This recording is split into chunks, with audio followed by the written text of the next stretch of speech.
Hello everyone, welcome back to English class. Dear students, as you know that we have started the new chapter from the book Honeydew.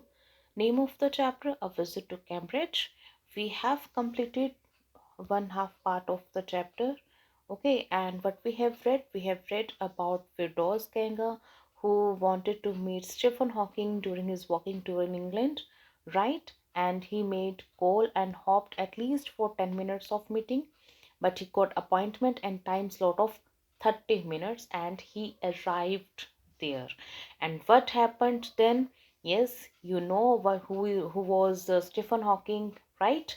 So let's read next para, last para of the page 101. So let's start.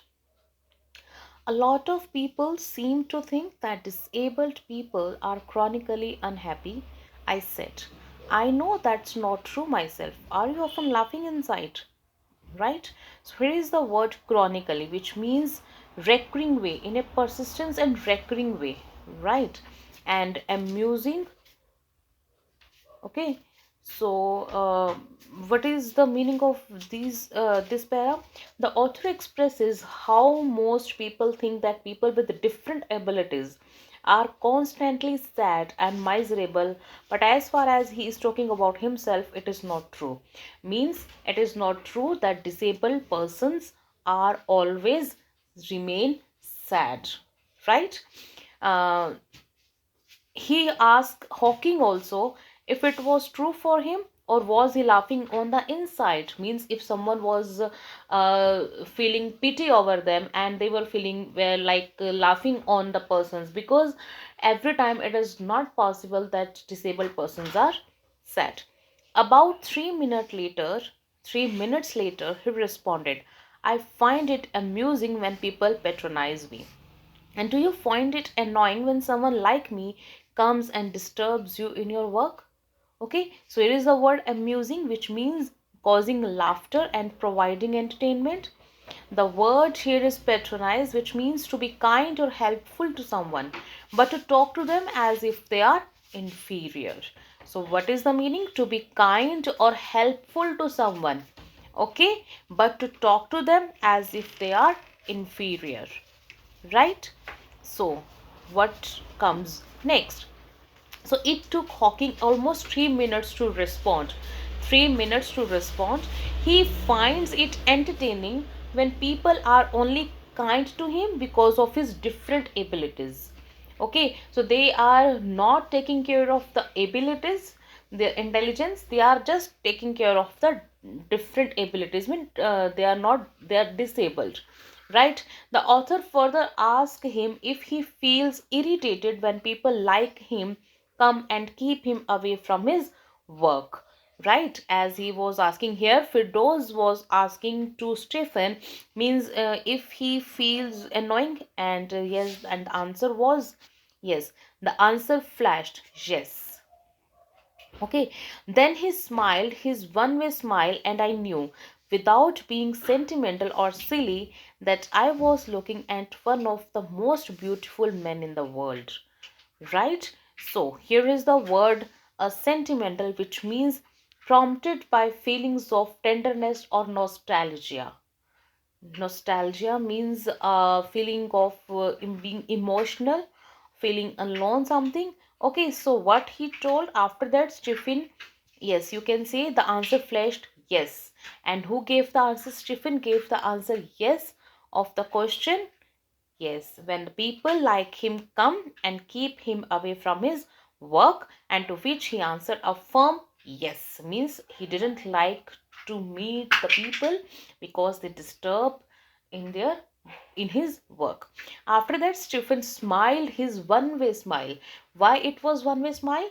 Because as you can see in the picture, his face, his neck was not working properly, so his face was bent on the one side, right? So not giving into emotions, but the author knew for sure that he was looking at one of the most beautiful and wonderful men in the world. Okay, first, dear students, remember one thing. If I talk about the words and the sentences of this chapter, Please try to understand. In this lesson, every word and every sentence contains a very deep meaning. Okay, so please try to understand this chapter with your open heart and mind. A first glimpse of him is shocking because he is like a still photograph, as if all those pictures of him in magazines and newspapers have turned three dimensional. Okay, so the author mentions how the first glance, first meeting of Hawking startles you because he is motionless, completely motionless. He was not moving. He couldn't move, so it was completely motionless, just as a photograph, still as photograph. It seems that all his photos in magazines and newspapers have become three-dimensional, 3D photos. You can see the 3D photos in which you can see the picture of every from every side. Similarly, the person was sitting in front of you, but it was looking like a 3D photograph because it was still, he was completely motionless. Then you see the head twisted sideways into a slump, the torso shrunk inside the pale blue shirt, the wasted legs. You look at his eyes, which can speak still, and they are saying something huge and urgent. It is hard to tell what, but you are shaken because you have seen something you never thought could be seen. Right? Here's the word slump. Slump means sit, lean, or fall heavily and limply. Okay, so the torso, upper part of the body, wasted, weak. Okay, so what happened then? As you noticed him further, his head is turned sideways limply, right? Completely leanly, just like bending on the left side, but of him right side. The upper part of the body is shrunk inside his dull blue shirt and legs weak. His eyes appear as if they can speak, they are still, yet trying to speak something of great significance and urgency, although what they are saying is harder to decipher, harder to detect. Having looking at him shakes you up completely because your eyes have something completely unexpected. Okay, it is hard to tell what, but you are shaken because you have seen something you never thought could be seen. A still body in front of you is sitting, so it just shook you completely. Okay, when you have, if whenever you will see something like this, obviously you will feel like a motionless person is sitting in front of you. Okay, so what was there before you, like a lantern whose walls are worn so thin you glimpse only the light inside, is the incandescence of a man. The body, almost irrelevant, exists only like a case made of shadows. So that I, no believer in eternal souls, know that this is what which of us is. Everything else an accessory. Okay, so dear students, this para contains the deepest meaning, so please listen carefully. Here is the word incandescence, which means inner glow or light. Okay, so accessories, no essential, not essential but extra accessories. We put accessories on ourselves and our different things, okay, to decorate, right? So when you see him, it appears as if he is like a lantern. Okay, lantern, everybody knows from where we get light. Okay, so lantern whose walls are so worn, so torn out that you only see the light inside. So means the walls are completely damaged, but you are still able to see the lights only. Yes, before you is the inner glow of a man, inner glow of a man, which is not visible from the outer body. It makes you feel that the body is irrelevant, no use of body, and exists only like a case made of shadows. It even makes the author a non believer in eternal souls, non-believer in eternal external souls. One realizes that a man is no more than that. Everything else is just not essential. In this para, the writer wanted to say that the eternal souls, or you can say that the outer part of outer existence of the body is just not relevant if you are not doing something. So the inner glow of the person, inner glow of a man really matters. Okay, like a lantern which provides us light, similarly the inner glow of a man actually relevant, which provides path to others. Okay, what do you think is the best thing about being disabled? I had asked him earlier. I don't think there is anything good about being disabled. I think I said you do discover how much kindness there is in the world. Okay, so the author asked Stephen what, according to him, was the best thing about being differently abled. To which Hawking replied that he didn't find anything good about it. Okay, the author then expressed that he thinks it makes you discover that there is so much kindness in the world, because every time, whenever we see a person which is not a proper perfect, right, his body is not perfect or he is a differently abled person, so obviously we feel pity on him, right? So similarly, the differently abled person could discover the kindness in the world. Dear students, I am just reading on the same page. Yes, he said, it was a disadvantage of his voice synthesizer that it could convey no inflection, no shades or tone. And I could not tell how enthusiastically he agreed with me. Okay, so here is the word synthesizer. So I told you earlier that a computer type machine has been used by him to convert his voice and his words into the voice. So an electronic musical instrument typically operated by a keyboard, producing a wide variety of sounds by generating and combining signals of different frequencies. So it was used by him to speak something, and inflection means rise and fall of the voice in speaking. So if we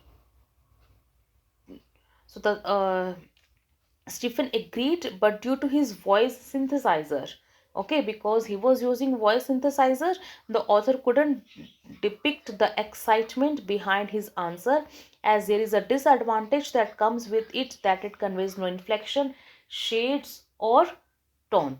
Okay, similarly, if any robot is speaking or any kind of computerized voice is speaking, then they are just providing the words only. Emotionless words are there, no clarity in the tone.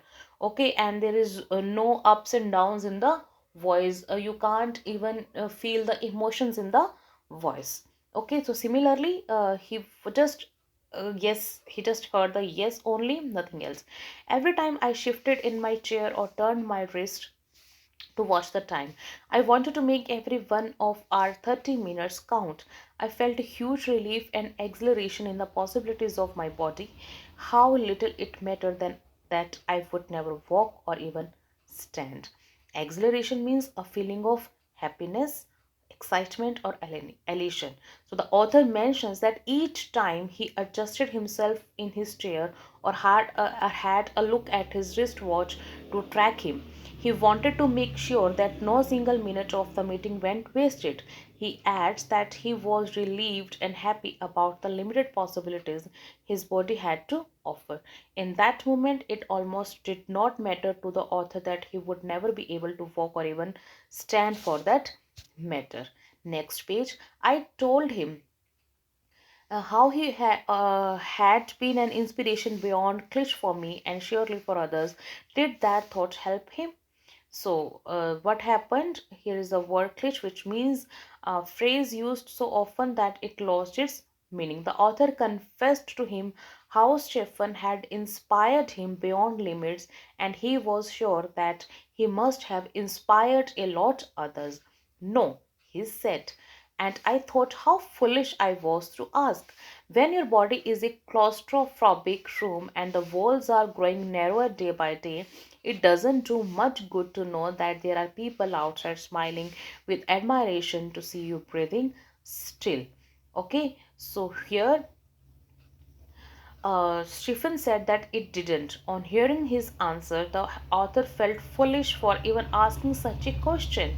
This is because Stephen Hawking feels when your own body is like a very small and suffocating room whose walls are getting closer day by day, the fact that people out there are happy that you are alive doesn't make much of a difference for you. Okay, so is there any advice you can give to disabled people? Something that might help make life better. They should concentrate on what they are good at. I think things like the disabled Olympics are a waste of time, right? So here is the word. Okay, is there any advice? So the author asked Stephen if he would like to give a peaceful or piece of advice to other differently abled people, which would help make life a little easier for them. So Stephen said that they should focus on their strengths and what they are good at. According to Stephen, things like Olympics for the differently abled are a waste of time. Okay, so I know what you mean. I remembered the years I had spent trying to play a Spanish guitar considerably larger than I was, and how gleefully I had unstringed it one night. The half hour was up. I think I have annoyed you enough, I said, grinning. Thank you for dash. Stay, I waited. Have some tea. I can show you the garden. Okay, so what happened then? The author got the gist of what Stefan meant because he had spent years learning to play a Spanish guitar. Writer, right? So writer spent had spent years learning to play a Spanish guitar which was larger than his own size, and how he unstringed it one night very happily, gleefully, happily. The 30 minutes came to an end, and the author smiled as he said, I think I have annoyed you, I have angered you enough, and I have taken your too much time, and continued to thank him for his time, but was interrupted by Stephen, who instead asked him to stay. As he was just feeling sorry, but Stephen told him to stay and have some tea, and I can show you the garden. Okay, so he offered the author some tea and to chance to show his garden. The garden was as big as a park, but Stephen Hawking covered very inch, fumbling along in his motorized wheelchair while I dodged to keep out of the way. We couldn't talk very much. The sun made him silent, the letters on his screen disappearing in the glare. Okay, so what happened then? Even though the garden was as big as a park, Stephen showed him every inch and corner of it on his motorized wheelchair. Okay, the author tried not to come in his way. They couldn't converse a lot during that time as the letters on his screen disappeared in the glare. It felt as if the sun made him silent. Okay, as they came out, so the sun was there, so he made him sun made him silent. Last para. An hour later we were ready to leave. I didn't know what to do. I could not kiss him or cry. I touched his shoulder and wheeled out into the summer evening. I looked back and I knew he was waving, though he wasn't. Watching him, an embodiment of my bravest self, the one I was moving towards, the one I had believed in for so many years alone. I knew that my journey was over for now. As our passed, 1 hour passed, and it was time to leave. The author didn't know what to do as he left, as he could not kiss him or cry either. Thus he touched his shoulder and went out into the summer evening in his wheelchair. The author knew Stephen was waving when he actually was not. Obviously, when someone just left our leave our house, so we just move our hand and say bye bye. So similarly, he was thinking that Stephen was waving his hand, but actually he was not. As he looked back, the author expresses how glancing at Stephen was like looking at his bravest self, the one he was moving towards, and the one he had believed in for so many years. He was well aware that his journey was over for now in England, as at last he met to Stephen Hawking for 60 minutes, and he spent a very beautiful time. And yes, and he came to know many more things about Stephen, and as well as the thinking of him about the differently able persons. So here his journey in the England was over, and yes, here is the end of that chapter, and I hope you all have enjoyed and understood the very deepest meaning of the chapter. So thank you so much.